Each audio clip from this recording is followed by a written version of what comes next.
Selamat malam semuanya rekan-rekan. Saya harap dalam keadaan yang bugar, yang sehat semua. Saya akan coba sharing, tidak menggurui tetapi berbagi. Kita yang hadir di tempat ini akan coba sama-sama belajar. Topik yang diangkat tentang apa yang menjadi problem pernikahan. Nah, saya tidak akan membawa sharing ini secara mendetail. Umpamanya kalau satu keluarga memiliki problem keuangan, bagaimana caranya untuk menyelesaikan dari A sampai Z begitu. Tetapi saya akan mengungkapkan secara umum, ketika di dalam satu pernikahan, kita dihadapkan dengan problem, sikap seperti apa dalam tanda kutip yang dianggap ideal untuk menyelesaikan masalah tersebut. Kalaupun saya bersaksi, menjelaskan, berbagi dengan rekan-rekan di sini, bukan berarti kami sudah sempurna. Tetapi kami terus belajar untuk membangun keluarga khususnya di dalam berkomunikasi. Jadi sekali lagi harapan saya apa yang saya bagikan bisa menjadi berkat bagi kita, menjadi satu pembelajaran bersama. Teks yang akan saya pakai sebagai perenungan di dalam malam hari ini Mazmur 127 ayat 1 dan 2. Dan kita akan coba kerucutkan hal ini kepada masalah bagaimana kita bisa membangun komunikasi yang lebih baik ketika kita dihadapkan dengan masalah di dalam keluarga, khususnya dengan pasangan kita. Mazmur 127 ayat 1 dan 2, kata-katanya begini. Nyanyian Ziarah Salomo. Jikalau bukan Tuhan yang membangun rumah, sia-sialah orang yang membangunnya. Jikalau bukan Tuhan yang mengawal kota, sia-sialah pengawal berjaga-jaga. Sia-sialah kamu bangun pagi-pagi dan duduk-duduk sampai jauh malam dan makan roti yang diperoleh dengan susah payah. Sebab ia memberikannya kepada yang dicintainya pada waktu tidur. Nah, ini yang akan coba dijadikan dasar.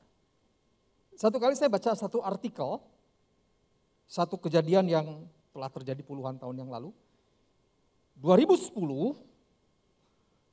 di China dilakukan satu expo yang sangat besar. Untuk mengantisipasi jumlah lonjakan orang yang hadir di sana, maka dibangun tower. Kalau saya membaca tulisannya ada sekitar 10 tower yang tingginya itu 13 tingkat. Masing-masing tower. Dan tempatnya itu disebut di Lotus Riverside. Di sebelah sungai Lotus begitu ya, kerennya. Dan yang menarik pada bulan Juni 2009, dikatakan di dalam artikel tersebut, 2 minggu sebelum diresmikan, ada hal yang menarik. Tower yang 13 tingkat itu ya, jebol dan terguling. Bayangkan, untung belum ada orang yang tinggal di sana. 13 tingkat itu bisa terguling tanpa hancur, tetap kokoh, tetapi ya begitu. Lalu mulai dilakukan penyelidikan kenapa terjadi hal yang seperti ini. Ujungnya disimpulkan bahwa tower ini diletakkan di satu tanah yang bergerak, yang labil, juga dengan dasar yang kurang baik, fundamen yang kurang baik, tiang penjaga yang kurang baik. Akhirnya apa yang terjadi? Apa yang sudah diinvestasikan, uang yang diberikan, tenaga, konsentrasi, khususnya waktu yang ditanamkan, itu sia-sia. Bahkan pemerintah mengatakan mereka mulai meminta untuk diperiksa seluruh bangunan yang dibangun. Waktu saya merenungkan masalah ini, lalu saya kaitkan dengan masalah bagaimana kita membangun hubungan di dalam keluarga. Seringkali kita membangun yang namanya keluarga dengan memberikan aksesoris-aksesoris yang mungkin kuat sama dengan bangunan tersebut, yang mungkin dengan kualitas yang baik, tetapi melupakan hal yang paling mendasar. Ada banyak keluarga dibangun bukan di dalam satu fondasi yang kuat, tetapi fondasi yang goyah, Nampaknya kalau orang melihat dari luar kelihatannya bagus, hebat, kokoh. Padahal ada hal yang lebih esensi yang sebetulnya penting yang harus diperhatikan. Saya rasa kalau bangunan membutuhkan dasar yang kokoh bukan yang labil, yang bergoyang, yang gampang membuat bangunan rubuh. Keluarga, rasanya itu lebih daripada hanya sekedar bangunan. Dibutuhkan dasar yang kokoh dan tidak labil di dalam menopang untuk membangun satu keluarga, khususnya pasangan yang pada ujungnya dikatakan harmonis. Khalil Gibran mengatakan begini, pernikahan adalah upaya menyatukan dua buah telaga. Setiap telaga memiliki karakteristik yang berbeda, lalu keduanya disatukan. Akibatnya tidak selalu sama dan tidak selalu mudah. Kalau ini dianggap sebagai satu prinsip pernikahan yang Gibran katakan, maka merupakan hal yang faktual kalau pernikahan sebetulnya merupakan penggabungan dari dua subjek, dua personal yang sangat berbeda. Dan tiap-tiap pribadi ini memiliki yang disebut dengan kelemahan, keterbatasan, karakter, kekurangannya masing-masing. Lalu ketika keduanya disatukan, ditemukan, bagi saya, problem dan masalah merupakan keniscayaan. Sehingga kalau kita berbicara tentang pernikahan, relasi, hubungan suami istri, bukan tanpa masalah. Karena perbedaan baik karakter, keadaan, kondisi, sifat, kelemahan dan kekurangan masing-masing, ketika disatukan, justru itu akan menimbulkan yang namanya masalah. Agak aneh kalau dalam pernikahan gak ada masalah. Saya nggak tahu di sini ada yang menikah gak pernah ada masalah. Wah Pak, kami honeymoon terus biarpun puluhan tahun. Enggak juga ya. Satu kali ya honey-nya hilang tinggal moon-nya. Problem itu wajar. Hanya memang kita bisa melihat tentang bobot dan intensitasnya. Nah, karena itu penting untuk memahami apa yang dikatakan di dalam pemazmur tadi. Jadi Bapak dan Ibu sekalian, kalau kita lihat di dalam teks pemazmur, jelas Mazmur mengatakan kalau bukan Tuhan yang membangun rumah, sia-sia. Dalam tradisi perjanjian lama, rumah seringkali disamakan dengan bed. Bed itu bait, tetapi juga rumah tangga. Kalau bukan Tuhan yang membangun rumah, kalau bukan Tuhan yang mengawal kota, kota itu gabungan daripada rumah-rumah. Kalau bukan Tuhan yang membangun keluarga, orang mau membangun seperti apapun, sia-sia. Lalu apa maksudnya kalau bukan Tuhan yang membangun rumah? Pemazmur mengajak untuk setiap orang yang percaya kepada Allah,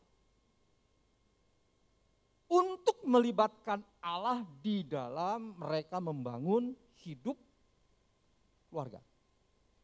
Jadi statement yang mengatakan kalau bukan Allah berarti ada satu kerelaan untuk membuka dan mengizinkan Allah bekerja masuk di dalam keluarga. Sehingga ketika Allah ada dan hadir di tengah-tengah kita, kita dengan terbuka dan dengan rendah hati mengatakan aku mau membangun apa yang sudah engkau percayakan kepadaku di dalam cara dan arahan daripadamu. Ayat yang kedua, engkau bisa bekerja dengan setengah mati, tapi semuanya sia-sia kalau tidak bekerja dengan caranya Allah. Hanya kalau kita merendahkan diri kita kepada Allah, membiarkan kita mengerjakannya dalam cara Allah, dengan pattern Allah, maka semuanya akan bekerja dengan baik. Kalau sudah seperti begini, kita bisa melihat betapa pentingnya membangun keluarga dengan menyertakan Allah. Saya melihat logika seperti ini. Kalau satu keluarga dibangun dengan baik, dan keluarga yang dibangun dengan baik membangun komunitas, maka akan terbentuk yang namanya komunitas yang baik. Lembaga komunitas yang paling terkecil adalah suami istri, keluarga. Kalau komunitas yang paling kecil, mikro, itu baik. Kalau yang baik dengan yang baik dengan yang baik digabungkan membangun satu komunitas yang lebih besar, masyarakat atau gereja, maka dalam konteks metso, pertengahan, akan membangun komunitas yang baik. Dan kalau komunitas yang baik digabungkan dengan yang baik, maka dalam skala makro, bangsa itu akan baik. Akibatnya keluarga yang baik ketika berkumpul dengan keluarga yang baik akan membangun komunitas yang baik. Ketika komunitas yang baik dengan komunitas yang baik bergabung akan membangun yang namanya umat dan bangsa yang baik. Kalau sudah melihat seperti ini betapa pentingnya yang namanya keluarga. Ini belum masuk khotbah ya, baru ngobrol-ngobrol aja nih. Nah sekarang saya ingin ajak untuk kita mulai merenungkan. Kalau keluarga penting dan harus dibangun di dalam cara Allah, melibatkan Allah, keterbukaan dengan kerendahan hati. Sekarang yang jadi pertanyaan, bagaimana sebetulnya kondisi keluarga? Karena kalau kita melihat, jika hubungan suami istri baik, membangun keluarga dengan baik, membangun anak-anak dengan baik, dan kalau berjumpa dengan satu keluarga yang baik, membangun relasi dengan baik, bergabung menjadi komunitas, maka itu akan menjadi komunitas yang baik. Kalau dalam tingkat keluarga baik, lalu berkembang menjadi tingkat komunitas baik, maka pada ujungnya akan menjadi tingkat yang lebih besar secara makro baik. Sekarang jadi pertanyaan, bagaimana sebetulnya kondisi keluarga pada masa kini? Nah, satu kali saya membaca satu tulisan, sudah cukup lama, tapi saya rasa kondisi yang sekarang jangan-jangan bisa lebih buruk. Ada seorang namanya Don Jackson. Don Jackson mengatakan kondisi pernikahan khususnya ketika dia memakai riset yang ada di Amerika, jangan-jangan tidak berbeda jauh dengan kita. Dia menggambarkan satu kondisi keluarga yang sangat memprihatinkan. Alih-alih berpikir satu keluarga yang ideal, yang baik, tetapi justru sebaliknya. Bagaimana hasil risetnya? Dia katakan begini, dari pasangan yang membuat komitmen untuk membangun keluarga yang baik dan bahagia, dalam bahasa Indonesianya keluarga yang sakinah gitu, faktanya 10% bahagia. Saya waktu lihat begini, apakah benar? Tapi ini hasil riset dia. Lalu sisanya 90% bagaimana? Dia mengatakan 40% itu berakhir dengan perceraian. Lalu bagaimana yang 50%? Dia mengatakan secara emosi mereka sudah hidup dalam kondisi perceraian. Kata-katanya bagus yang dia ungkapkan. Dia katakan begini, mereka hidup dan tetap tinggal di dalam rumah yang sama, atap yang sama. They still live in the same house, eat in the same table, makan di dalam table yang sama, may even sleep in the same bed, bahkan tidur di dalam tempat tidur yang sama. Tetapi mereka ribuan miles secara emosional terpisah. Jadi nampaknya mereka tinggal di dalam tempat yang sama, makan di tempat yang sama, tidur di tempat yang sama, tetapi secara emosional mereka sudah memiliki hubungan yang sangat renggang dan tidak akrab lagi. Lalu kenapa kalau begitu mereka tidak lepaskan aja? Udah, kalau begitu kita pisah aja. Ada 4 faktor katanya yang membuat mereka tetap bertahan. Ini dalam bahasa Perancisnya itu awet rajet begitu ya. Pokoknya bertahan aja begitu. Apa faktor apa saja? Saya catat di sini faktornya. Yang pertama social pressure. Anggapan sosial, tekanan sosial bagi mereka yang bercerai itu dianggap buruk. Sehingga kalau mereka bertindak, udah bisa. Itu tekanan sosial itu akan menganggap mereka buruk. Akibatnya bertahan aja terus. Bayangkan bertahan dalam satu emosi yang sudah tidak akrab lagi seperti ini. Lalu alasan yang lain dikatakan karena tuntutan agama. Agama mengatakan sekali nikah gak boleh cerai lagi.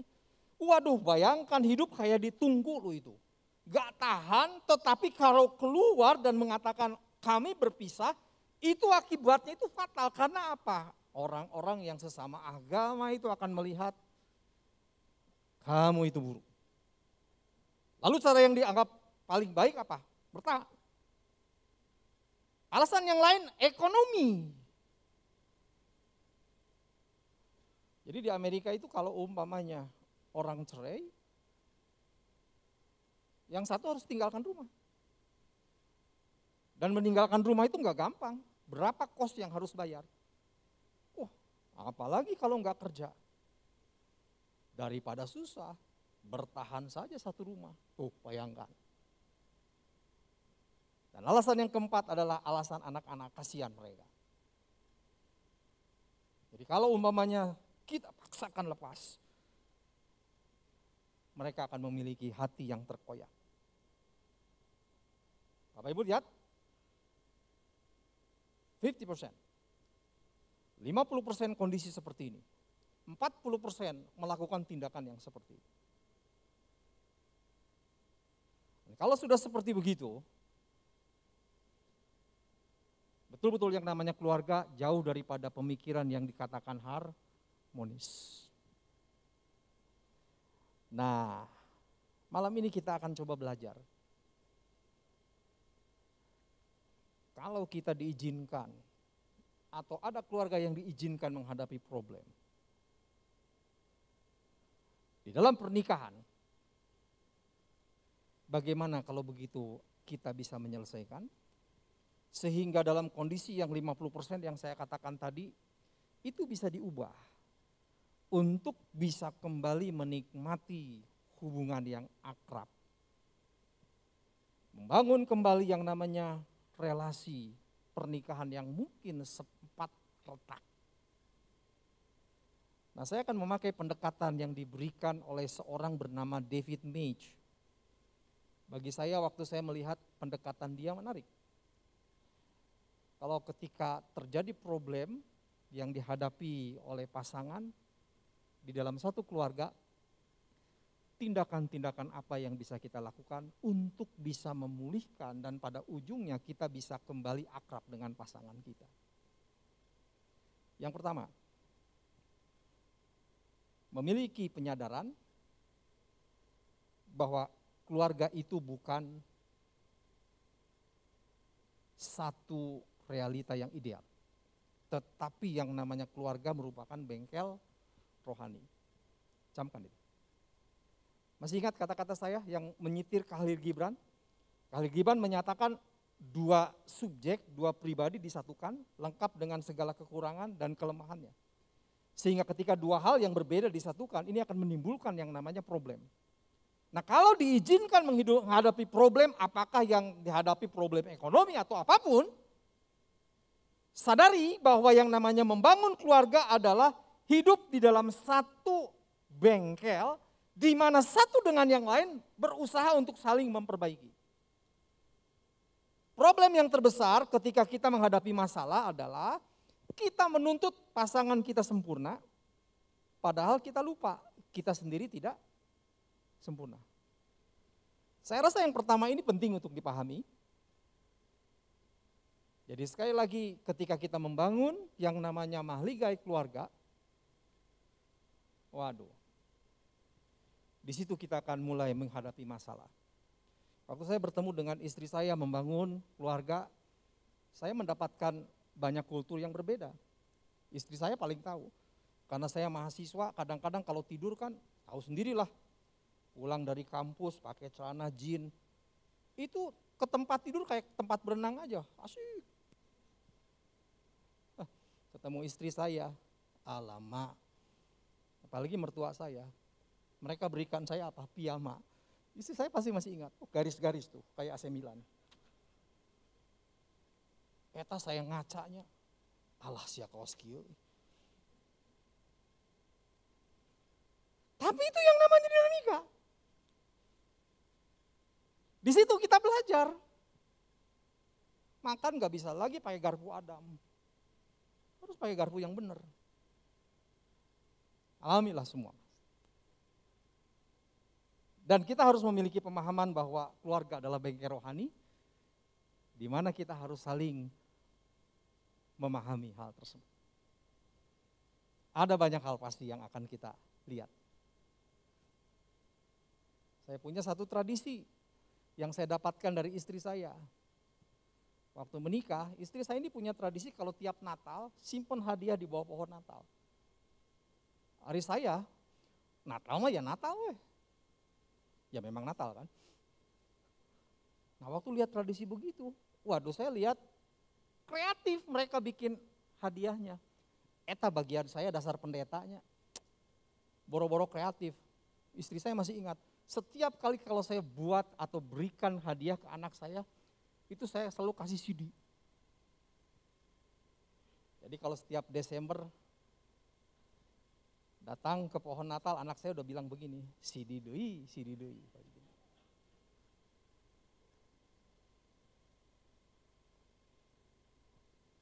Tapi ya itulah realita di mana kita harus saling belajar.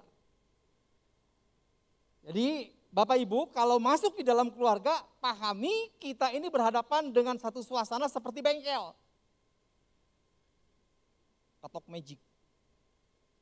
Kita hanya akan bisa mempertahankan itu kalau kita memahami ini merupakan upaya bersama untuk bisa saling memahami.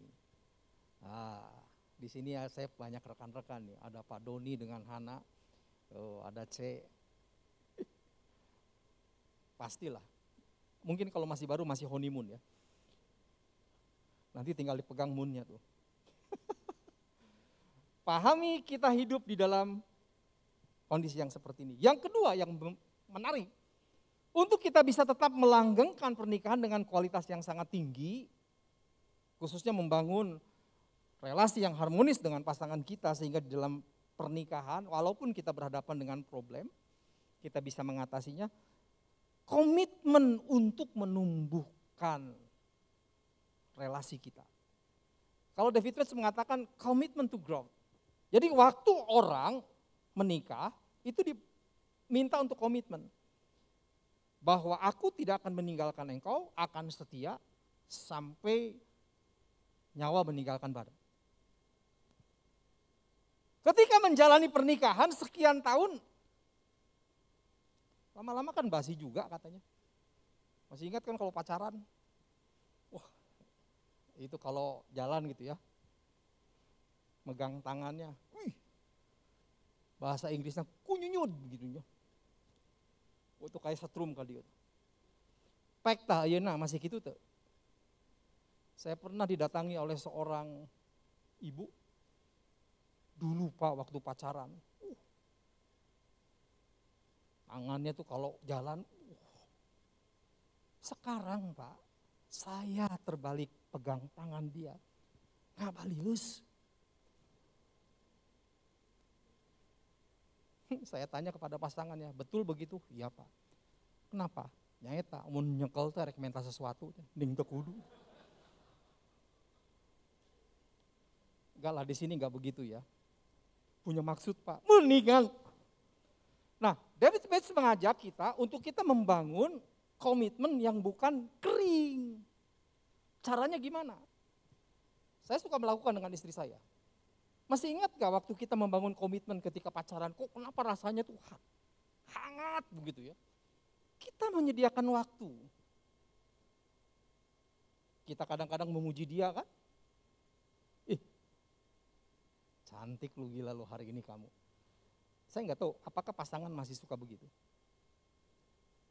Kalau jalan pernahkah kita masih memegang dia? Atau kita katakan, Mam, 1 meter. Biar kelihatan rohani. Pernah melakukan pujian? Ya nggak usah verbal lah, nggak usah ngomong, matamu tuh, nggak usah. Pakai tulisan pun bisa.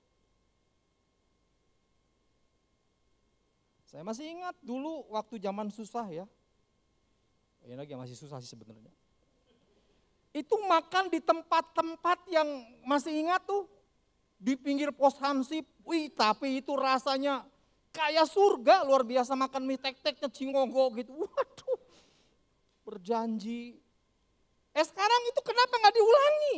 Itu bisa menimbulkan satu perasaan loh. Saya dengan istri saya kadang-kadang menjalani seperti itu. Kadang-kadang nggak boleh ada anak, saya berdua aja nonton. Nggak ada pihak yang ketiga. Itu harus dihidupkan, komitmen. Sehingga apa? Kita tidak hanya masalah komitmen setia, tapi kering, tetapi ada olahan perasaan di sini yang bisa tumbuh. Nah, ini penting nih. Mentang-mentang udah rohani gitu. Apa itu? Baca Alkitab. Kopwe. Ya nggak salah baca Alkitab. Tetapi kadang-kadang kita membutuhkan nuansa-nuansa seperti ini. Istri saya kadang-kadang bawakan makanan, mie kocok yang demen dulu gitu. Waduh. Atau sampai celemotan mulut kayaknya. Tapi ya memori hidup. Jadi mengingat bagaimana kita meletakkan dasar komitmen kita yang pertama. Nah yang ketiga, Nietzsche mengatakan kelola persoalan dengan cerdas, dengan elegan.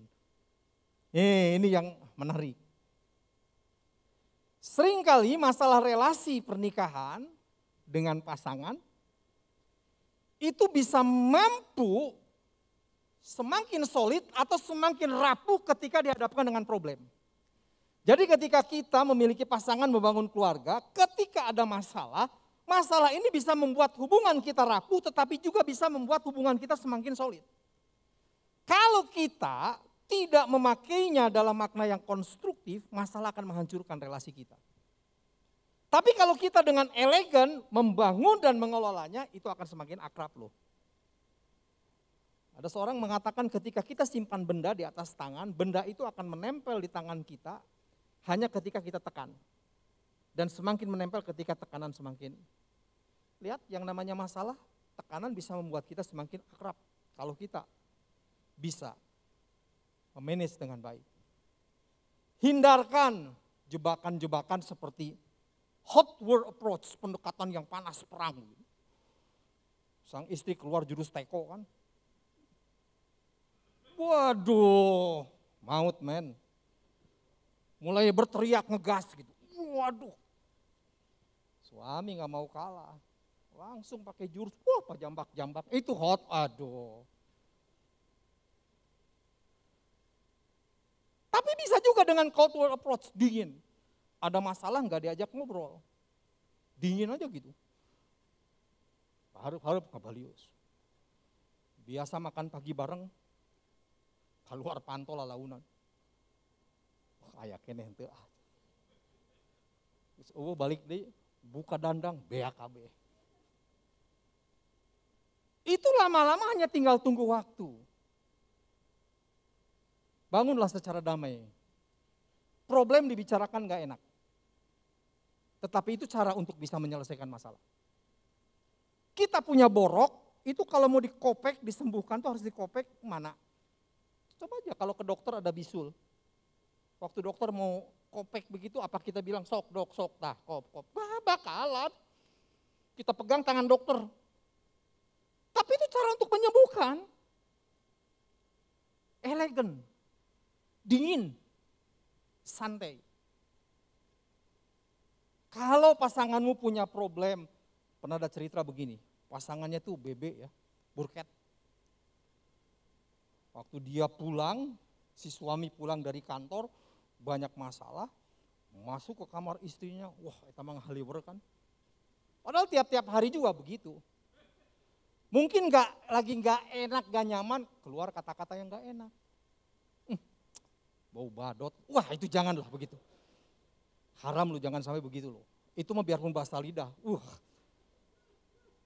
Lah ya pakai bahasa yang elegan lah kalau pasangan kita kan kita nggak ngerti. Waktu nikah baru tahu. Nah kalau yang begitu deketilah dengan baik.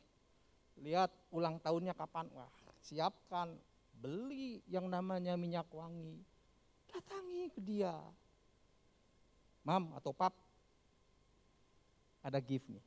Kelihatannya kalau pakai pasti ciamik. Terus ngerti pasti pasangan ge. Untung semprul gitu, waduh. Pasangan pakai baju hidung, kayak ronggeng lu. Jangan gitu. Kalau mamanya pergi sama-sama, saya ingin dia pakai baju kotak-kotak, bilang aja. Mam, pap, kalau pakai baju kotak-kotak, wah melankolis. Cool, mantap. Tahulah pasangan. Jadi di sini butuh yang namanya pendekatan yang seperti itu, konstruktif, damai, matang, elegan. Sehingga kalau sudah seperti ini, konflik, problem bisa diselesaikan dengan kokoh. Saya rasa saya dengan istri saya, bapak dan ibu sekalian dengan pasangan, bisa semakin akrab karena adanya masalah. Apalagi kalau masalah itu bisa diselesaikan dengan baik dan dengan dingin. Akan membuat kita semakin dekat.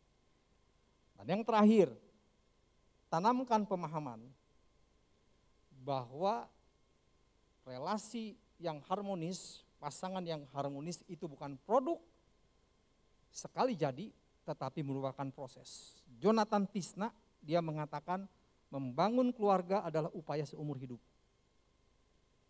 Sehingga kalau kita berpikir tentang pasangan yang harmonis, bukan berarti tidak ada pertengkaran.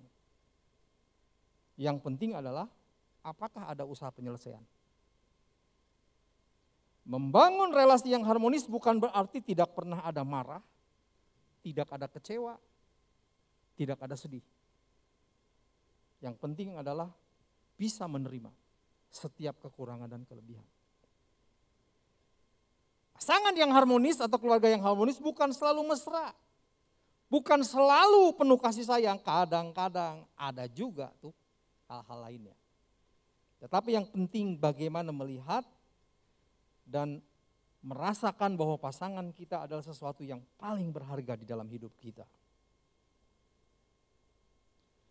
Pasangan yang harmonis bukan selalu seia sekata, tetapi butuh mencari titik temu. Dan kata-kata saya yang terakhir, tapi sangat penting, ketika kita pacaran, bukalah mata selebar-lebarnya, sehingga bisa tahu siapa pasangan kita. Tapi setelah menikah, tutup mata, jangan coba-coba buka. Karena itu jatah kita seumur hidup. Apapun yang kita miliki, tidak bisa diceraikan. Jalani dengan baik, itu sharing saya. Insya Allah jadi berkat untuk kita semua. Ayo kita doa. Terima kasih untuk firman-Mu, untuk pejangan dan nasihat-Mu. Kami mau belajar menjalaninya. Memberkati umat-Mu, dalam nama-Mu kami sudah berdoa. Amin. Baik, terima kasih Pak Steve. Ini ada beberapa pertanyaan yang masuk di dalam sesi tanya jawab ini. Yang pertama Pak, ya kalau semisalkan yang seperti Bapak tadi sharingkan kepada kita, bagaimana menjalin komunikasi yang konstruktif Pak, ya supaya hubungan kita suami istri selalu terjalin dengan baik Pak. Nah, kira-kira langkah praktis apa Pak ketika misalkan ada suatu kejadian yang saya pikir dan semua kita mungkin di sini merasakan apa yang tadi Bapak bagikan, pasti lupa Pak ketika ada suatu kejadian, langkah-langkah apa yang harus kita kerjain Pak supaya hubungan kita tetap harmonis, tetap baik gitu Pak. Jadi bukan menjatuhkan pasangan kita, tetapi apa yang kita maksudkan, apa yang kita inginkan bisa tertangkap oleh pasangan kita Pak. Langkah-langkah praktis apa Pak kira-kira Pak? Oke, yang saya biasanya mengusahakan kalau ada satu masalah, saya mencari waktu yang tepat. Jadi saya akan cari waktu yang tepat, dalam arti kata, apakah suasana tersebut memang ideal untuk membicarakan hal tersebut. Kalau ada hal yang penting, yang mungkin krusial, saya biasanya mencari waktu dengan istri saya, kadang-kadang diskusinya ketika mau tidur, itu ketika tenang. Mendiskusikan mungkin masalah-masalah yang tadi yang diungkapkan. Sehingga kadang-kadang suasana yang dingin seperti itu itu akan mengakibatkan dialog pun menjadi enak. Hanya kadang-kadang memang ketika kita menghadapi satu problem, spontan tanpa memikirkan banyak hal, karena itu masalah kegelisahan hati, kita mengungkapkannya seperti itu. Jadi bagi saya langkah yang ideal, jika memungkinkan dan kita mampu, tahan, cari waktu yang tepat. Ingat loh, sikap kita akan menghasilkan suasana yang seperti apa yang kita harapkan. Kalau kita cukup mampu menahan diri, kelak suasana yang kita dapatkan pun akan sangat positif. Jadi kuasai di situ, yang seperti itu. Nah nanti di dalam kondisi yang memang memungkinkan untuk didiskusikan dan biasanya suasana udah dingin, baru kita ajak ngobrol loh seperti itu. Biasanya itu akan bisa menjadi satu dialog yang konstruktif, yang bahkan kondusif yang seperti begitu. Hanya memang tidak selalu kita bisa melakukan hal tersebut. Saya katakan tadi memang ini semua proses belajar. Artinya proses belajar kita mengalami jatuh bangun sampai itu menjadi satu habit, kebiasaan di dalam diri kita. Dan biasanya kalau kita umpamanya sudah melakukan ini, menerapkan ini biasanya kalau intens dilakukan akan menjadi satu pembiasaan di dalam diri kita. Jadi bagi saya yang pertama adalah cari waktu yang paling baik. Yang kedua, pakai kata-kata yang nyaman. Ingat, dialog yang konstruktif, dialog yang produktif adalah dialog yang membukakan masalah sampai sedalam-dalamnya tanpa harus menyakiti dan menyerang pasangan kita. Masih ingat? Kita ditemukan dengan pasangan kita, tidak bisa kita menuntut dia sempurna padahal kita sendiri tidak sempurna. Yang penting adalah ada problem, ajak pasangan kita berpikir ada problem, dan setelah ketemu problemnya kita tembak sama-sama. Jangan saling menembak, sehingga problemnya tetap eksis, kitanya saling tembak. Berapa banyak di antara kita ketika kita menghadapi masalah, yang dibicarakan bukan masalah, tetapi kelemahan masing-masing. Akibatnya masalah tetap ada, hubungan jadi kurang nyaman. Jadi cari waktu yang baik, ungkapkan dengan dingin, sosor masalahnya, selesaikan bersama-sama. Nah biasanya kalau begitu bisa dilewati dan itu dilakukan secara terus-menerus akan memberikan semacam satu relasi yang semakin akrab dengan pasangan kita. Itu Pak yang bisa saya bagikan. Oke, jadi intinya harus bisa menahan diri dulu ya Pak ya? Ya seperti itu. Oke, Pak ini yang kedua Pak.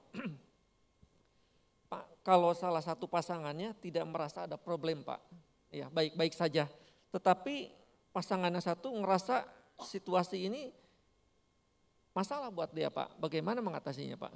Jadi yang misalkan salah satunya, biasa-biasa aja tuh nggak ada masalah, tapi pasangan yang satunya lagi, ini keluarga saya ada masalah Pak, gimana tuh Pak? Nah ini saya rasa cara yang bisa dilakukan adalah cari teman dekat daripada pasangan kita. Tetapi pasangan kita pun ketika memilih orang dekat, jangan yang sifatnya ember. Tetapi yang bisa keep quiet, jaga rahasia.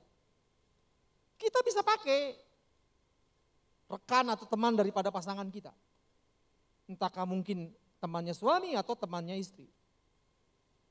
Nah sampaikan saja. Karena biasanya kepada teman dekat itu akan lebih terbuka. Cuma hati-hati.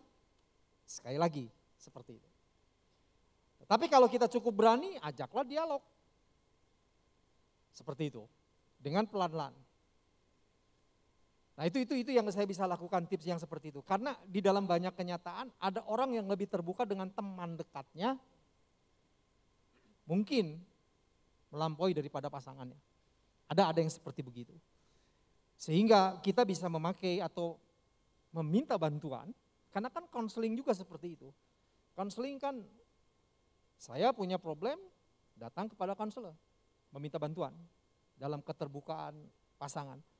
Nah tetapi ini dengan cara yang lain, meminta bantuan rekanan daripada pasangan kita yang mungkin bisa memberikan masukan sehingga harapannya bisa terjadi yang namanya dialog yang lebih terbuka seperti itu.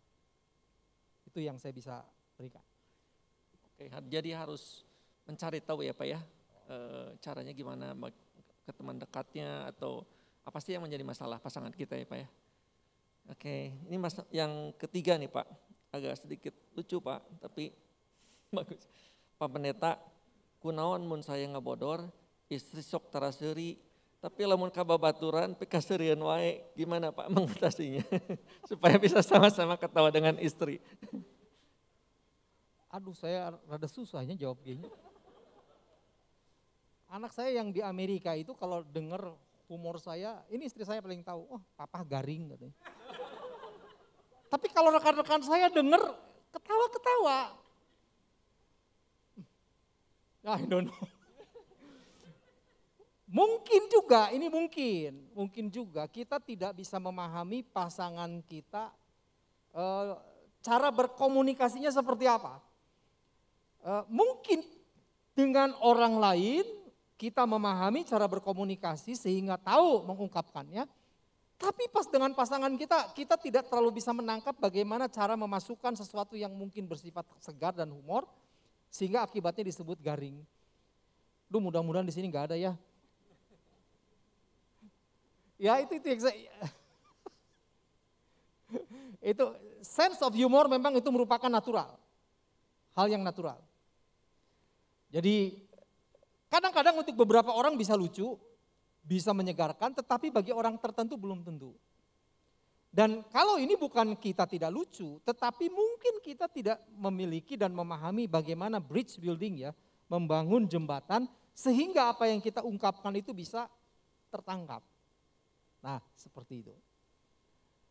Kita sebagai orang yang dengan usia tertentu ketika melakukan humor, mungkin bagi usia tertentu itu kena dan bisa ditangkap. Tetapi belum tentu apa yang kita lakukan dan kita katakan kepada rekan-rekan yang masih remaja itu dianggap lucu. Bahkan mungkin dianggapnya kok aneh. Saya rasa kalau sudah seperti begini, nampaknya yang terpenting adalah memahami bagaimana cara mendekati orang yang dituju dengan cara humor kita. Ini hebat juga ya, dari konseling, dari kemana-mana sampai ke humor ya. Oke, mungkin dari sini dari Bapak Ibu sekalian ada yang ingin bertanya secara langsung ke Pak Steve? Kalau tidak ada, ini ada satu lagi pertanyaan Pak. Pertanyaan begini Pak, boleh nggak pasangan saling mengutarakan yang jadi unek-unek hati pasangan? Unek-unek hati Pak, pasangan yang lain hanya mendengarkan, tidak berkomentar atau tidak menghakimi. Jadi curhat aja gitu Pak, bagaimana Pak? Menurut tanggapan Bapak? Saya rasa komunikasi yang mengena adalah komunikasi yang bisa mengekspresikan apa yang menjadi problem terdalam. Itu pada satu sisi, tetapi sisi yang lain komunikasi yang bisa ditanggapi positif bukan hanya memiliki aspek mengungkapkan sesuatu yang mendalam, tetapi juga tidak melukai, tidak menggurui, tidak ngerasani orang yang dituju. Kata-katanya ini penting sekali. Jadi kalau umpamanya kita memiliki sesuatu, ungkapkan, tapi ungkapkan dengan elegan, dengan baik. Saya rasa yang namanya membangun pernikahan tujuannya kan ingin bahagia. Jangan yang satu jadi korban sehingga tidak bisa mengungkapkan. Rasanya cukup fair kalau kita bisa mengungkapkan apa yang menjadi kegelisahan hati kita, tetapi dengan satu sikap yang elegan, satu sikap yang terbuka disampaikan. Sehingga pasangan kita bisa memahami apa yang menjadi kegelisahan hatinya, seperti itu. Katanya tidak ada relasi yang sehat tanpa komunikasi yang mendalam. Tetapi saya bisa tambahkan komunikasi yang mendalam bukan berarti melukai, menyepelekan orang yang menjadi pasangan kita. Jadi ungkapkan, tetapi dengan sikap dan kata-kata yang baik. Orang bisa saja, atau saya bisa saja mengatakan begini kepada bapak atau ibu. Umpamanya saya mau minum ya, saya bisa katakan gini, tolong ambilkan air. Bisa kan? Tapi saya juga bisa mengatakan begini, rekan-rekan atau siapa yang saya sapa, Pak Ronald, kalau tidak keberatan bisa nggak saya minta bantuan? ambilkan air. Dua-duanya sama, tetapi cara mengungkapkannya lain. Nah ini yang dimaksudkan dengan ungkapan yang seperti itu.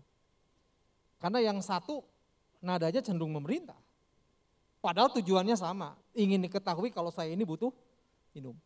Tetapi yang lain dengan polite, dengan elegan mengatakan sesuatu, bijak berkomunikasi. Itu Pak Andre. Terima kasih Pak. Pak ada satu lagi nih Pak. Pak bagaimana cara menyelesaikan masalah tetapi hanya satu pihak yang berinisiatif Pak. Pihak yang lain hanya apatis gitu Pak. Ya ada bisa selesai bisa gak selesai juga gak apa-apa gitu Pak. Gimana Pak caranya Pak? Nah sekali lagi seperti yang saya lakukan tadi, kadang-kadang kita butuh pendekatan yang mungkin bisa menyadarkan pasangan kita. Saya tadi katakan kita bisa memakai bantuan daripada rekan-rekan mungkin pasangan kita. Tetapi sekali lagi karena ini masalahnya urgent, pilihlah orang yang dekat dengan pasangan kita tetapi yang tidak cupar, artinya tidak gampang cerita kemana-mana. Karena kalau salah ini alih-alih ingin menyelesaikan masalah justru menambah masalah jadi ruwet. Itu yang pertama. Yang kedua, kenapa kita tidak pergi ke konselor? Biasa pendeta atau konselor meminta bantuan mereka. Sehingga dengan cara yang seperti itu, siapa tahu problem ini bisa dijembatani dengan baik.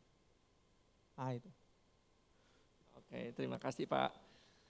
Mungkin Bapak Ibu ada pertanyaan lanjutan yang ingin disampaikan ke Pak Steve malam hari ini? Oke, semua baik-baik saja Pak. Sudah terjawab Pak apa yang menjadi isi hati masing-masing. Biasanya kalau nggak tanya itu dua. Yang pertama terlalu mudah sampai nggak ada yang ditanyakan. Yang kedua terlalu tidak dimengerti. Nggak tahu apa yang mau ditanyakan.